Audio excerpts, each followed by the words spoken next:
வணக்கம். நான் உங்கள் சிவா. இன்னைக்கு கல்யாண வீட்டில் வைக்கிறது மாதிரி சுவையான சாம்பார் எப்படி வைக்கிறது அப்படிங்கிறத நம்ம பார்க்கலாம். இப்போ அதுக்கு தேவையான பொருட்கள் என்ன அப்படிங்கிறத நம்ம பார்ப்போம். உருளைக்கிழங்கு, வெள்ளரிக்காய், அப்புறம் முருங்கைக்காய், கத்திரிக்காய் தண்ணியில் ஊற போட்டு தண்ணிக்குள்ளே போட்டு வச்சுருக்கிறேன். அப்புறம் தக்காளி, கேரட்டு, பீன்ஸு, அப்புறம் மல்லிக்கீரை. இது இவ்வளோ தேவையான காய்கறிகள். அப்புறம் இங்கே பாருங்கள், இது தாளிக்கிறதுக்கு சின்ன வெங்காயத்தை கட் பண்ணி வச்சுருக்கிறேன். வத்தல், அப்புறம் கருவேப்பிலை, கடுகு, வெந்தயம், இது தாளிக்கிறதுக்கு.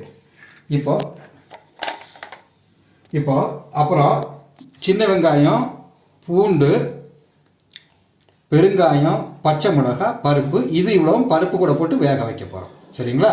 அப்புறம் இங்கே பாருங்கள், மஞ்சள் பொடி, தேவையான மசாலா பொடி, மஞ்சள் பொடி, ஜீரகம், இது வத்தல் பொடி, இது மல்லிப்பொடி, இது சாம்பார் பொடி. இப்போது சுவையான சாம்பார் எப்படி வைக்கலாம் அப்படிங்கிறத இதெல்லாம் வச்சு பார்க்கலாம்.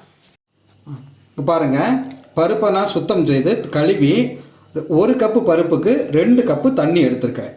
இப்போ இது கூட நம்ம வெட்டி வச்சுருக்கக்கூடிய சின்ன வெங்காயத்தை சேர்க்குறோம். அப்புறம் 2 பச்சை மிளகாய். இப்போ நம்ம வைக்கக்கூடிய சாம்பார் ஒரு 5 பேர் சாப்பிட்றது மாதிரி வைக்கிறோம்.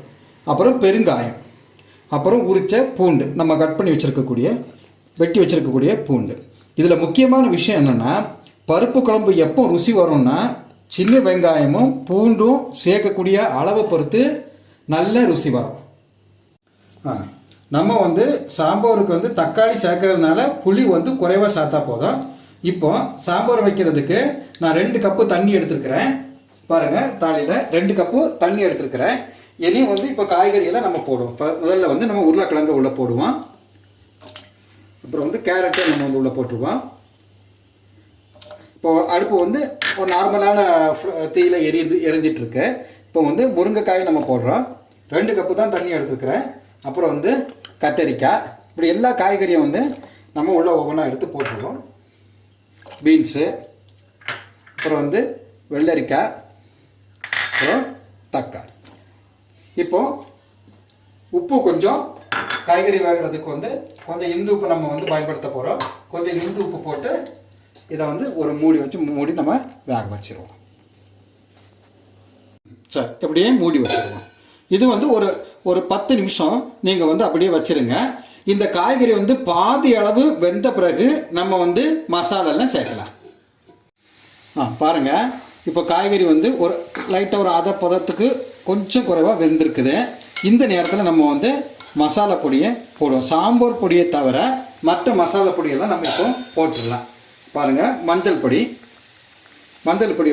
உங்களுக்கு எப்பவுமே தெரியும், கொஞ்சமாக போட்டால் போதும். மஞ்சள் பொடி, அப்புறம் வத்தல் பொடி ஒரு 2 ஸ்பூன் போட்டிருக்கிறேன். வத்தல் பொடி, அப்புறம் மல்லிப்பொடி கொஞ்சமாக யூஸ் பண்ணுறோம்.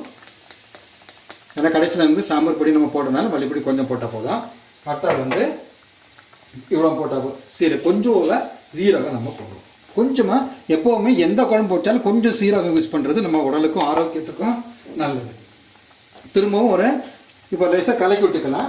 கலக்கி விட்டுட்டு பாருங்கள், கொஞ்சம் நல்லா கலக்கணும். ஏன்னா இதெல்லாம் கரையணும். அது கொதிக்கும் போது தானாகவே கரைஞ்சிடும். பாருங்கள், இப்போ ஒரு 3/4 பதத்துக்கு வர்றது மாதிரி கொஞ்சம் வேக வச்சுருவோம். சரிங்களா? பாருங்கள், இப்போ குக்கர் நம்ம கீழே இறக்கி வச்சாச்சு. பருப்பு வேக வச்சுருந்தோம்ல, இப்போ அதை எடுத்து பார்ப்போம். நல்லா வெந்திருக்கும்னு நினைக்கிறேன். பார்ப்போம். பாருங்கள், அழகாக வெந்திருக்கு. பாருங்கள், நல்லா அடி பிடிக்காமல் 1 கப்பு பருப்புக்கு 2 கப்பு தண்ணி நம்ம வச்சுருந்தோம். பாருங்கள், நல்லா அழகாக வெந்திருக்கு. இப்போ இதை கொஞ்சம் கடைஞ்சிக்கும். நம்ம கொஞ்சம் நல்லா அந்த மிளகுலாம் மிக்ஸ் ஆகிற மாதிரி கடைஞ்சிருப்போம். அங்கே பாருங்கள், நம்ம காய்கறி எல்லாம் அடுப்பில் ஏற்கனவே வேக வச்சுருக்கிறோம். எல்லா காய்கறியும் போட்டு அது 3/4 பதத்துக்கிட்ட வெந்தாச்சு. சரிங்களா? இப்போ நம்ம காய்கறியெல்லாம் போட்டு வேக வச்சிருந்தாலும் அதை திறக்கிறோம். பாருங்கள், நல்லா 3/4 பதத்துக்கு மேலே அழகாக வெந்து வந்துடுச்சு. 3/4 பதத்துக்கு மேலே வெந்து வந்திருக்குது. இப்போ நம்ம என்னென்னா சாம்பார் பொடியை இது கூட போட்டு கொஞ்சம் புளி தண்ணி விடுவோம். ஏன்னா தக்காளி ஏற்கனவே நம்ம போட்டிருக்கிறதுனால புளி தண்ணி கம்மியாக தான், நம்ம குறைவாக தான் விடணும். நான் எவ்வளோ புளி தண்ணி விடுறேன் பாருங்கள், ரொம்ப குறைவாக தான் நான் விடுவேன். ஏன்னா இல்லைன்னா நம்ம ஜாஸ்தியும் விட்டுறக்கூடாது, கொஞ்சமாக விடணும். பாருங்கள், போதும். இப்போ நம்ம வந்து அடுத்ததில் சாம்பார் பொடியை போட்டு ஒரு 2 நிமிஷம் கொஞ்சம் கொதிக்க வச்சிடலாம். சாம்பார் பொடி போட ஒரு 2 ஸ்பூன் போதும். சாம்பார் பொடியும் போட்டாச்சு. இப்போ இதை வந்து நல்லா கலக்கலாம். இனி வந்து அடுத்தால நம்ம வந்து பருப்பை சேர்த்து இதை ஒரு 2 நிமிஷம் கொதிக்க விட்டுட்டு பருப்பை சேர்த்துடலாம்.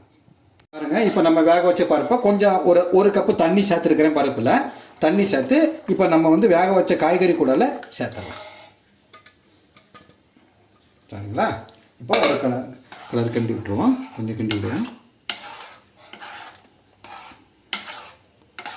பாருங்கள், நல்ல அழகான எந்த ஒரு கெமிக்கலும் சேர்க்காம நல்ல கலராக அழகாக வருது பாருங்கள். இப்போ அப்படியே மூடி வைப்போம் ஒரு 2 நிமிஷம். குறைவான தீயில், ரொம்ப குறைவான தீயில் அப்படியே மூடி வச்சுட்டு நம்ம இப்போ தாளிக்கிறதுக்கு போவோம். சரிங்களா? தாளிக்கிறதுக்கு போவோம். பாருங்கள், இப்போ வந்து நம்ம கொஞ்சம் நல்லெண்ணெய் விடுறோம். ஒரு 2 ஸ்பூன் நல்லெண்ணெய் விட்டுருக்கோம். இப்போ நல்லெண்ணெய் சூடாகட்டும். நல்லெண்ணெய் சூடான பிறகு நம்ம வந்து கடுவை போடலாம். எண்ணெய் கொஞ்சம் காஞ்சிருக்குது. நம்ம பருப்பு இப்போலாம் இந்த சாம்பாரில் சேர்த்துருக்கிறதுனால கொஞ்சம் வெந்தயமும் நம்ம சேர்க்கலாம். வாயு தொல்லை வராமல் இருக்கிறதுக்கு நம்ம காயமும் யூஸ் பண்ணியிருக்கிறோம், பயன்படுத்தியிருக்கிறோம். இப்போ கொஞ்சம் வெந்தயமும் போடுறோம். வெந்தயம் நல்லா பொரியுது. இப்போ என்னென்னா கொஞ்சம் கடுகும் சேர்த்துருவோம். ஓகேங்களா? கொஞ்சம் கடுகும் போட்டுருவோம். இப்போ கடுகு உடனே வெடித்து வரும். இப்போ நம்ம வந்து அடுத்தால கருவேப்பிலையை நம்ம போட்டுருவோம்.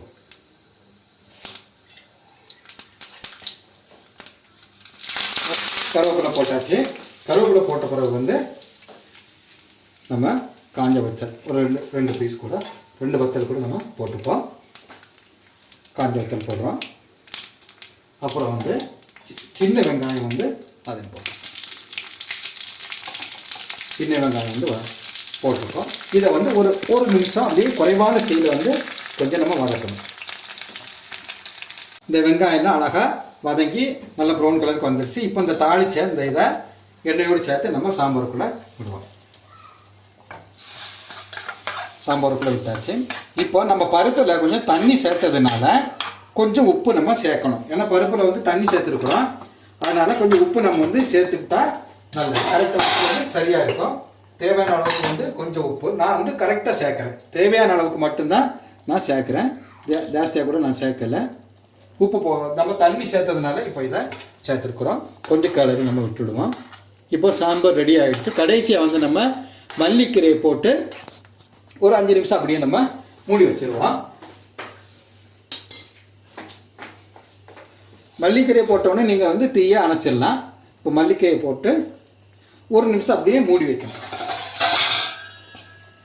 தீயை அணைச்சிருவோம். பாருங்கள், இப்போ அந்த இதை நம்ம வந்து ஒரு சின்ன ஒரு சர்வத்தில் ஊற்றி வச்சுருக்குறோம். பார்க்குறதுக்கே நம்ம தெரியுது, ரொம்ப நல்ல அழகாக வந்திருக்குது. இந்த சேனல் உங்களுக்கு நான் பிடிச்சிருக்கோன்னு நம்புகிறேன். இந்த சேனலை சப்ஸ்கிரைப் செய்து லிங்கை கிளிக் செய்து எங்களுக்கு ஆதரவு தாருங்கள் என்று அன்போடு வேண்டுகிறேன். நன்றி, வணக்கம்.